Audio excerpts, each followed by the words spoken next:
उसने अपनी ही मां को घर से निकाल दिया, लेकिन उसे नहीं पता था कि कुछ दिनों बाद वही मां उसकी जिंदगी का सबसे बड़ा सच बनने वाली है। ये कहानी है रवि और उसकी मां की। रवि एक सफल आदमी था। शहर में बड़ा घर, गाड़ी और अच्छी नौकरी, सब कुछ था उसके पास।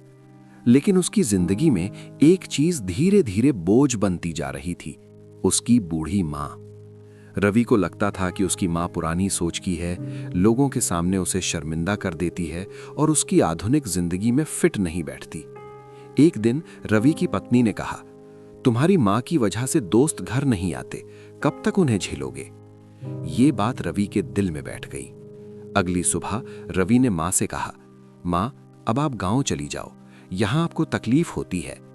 मां ने चुपचाप बेटे का चेहरा देखा और बस इतना कहा, बेटा, जहां तू खुश वहीं मेरी जगह। उसने अपने पुराने कपड़े एक बैग में रखे और घर से बाहर निकल गई। ना कोई शिकायत, ना आंसू, ना सवाल। दरवाजे पर रुककर मां ने एक बार घर को देखा और धीरे धीरे सड़क पर चल दी। रवि ने राहत की सांस ली। अब जिंदगी परफेक्ट थी। दोस्त आने लगे, पार्टी होने लगी, आधुनिक जीवन फिर लौट आया। लेकिन कुछ दिनों बाद रवि के पास एक फोन आया अस्पताल से। क्या आप शांति देवी के बेटे बोल रहे हैं? रवि ने कहा, हां। डॉक्टर की आवाज आई, आपकी मां सड़क पर बेहोश मिली थी। उनके पास एक पर्स था, उसमें सिर्फ आपका बचपन का फोटो था और पीछे लिखा था, मेरा बेटा ही मेरी दुनिया है।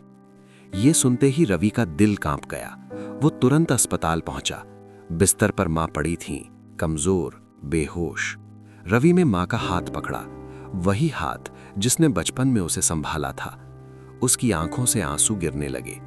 डॉक्टर ने धीरे से कहा, इन्होंने कई दिन से खाना नहीं खाया, शायद किसी का इंतजार कर रही थीं। रवि टूट गया। उसने मां के कान में कहा, मां, घर चलो, तुम्हारे बिना घर नहीं है।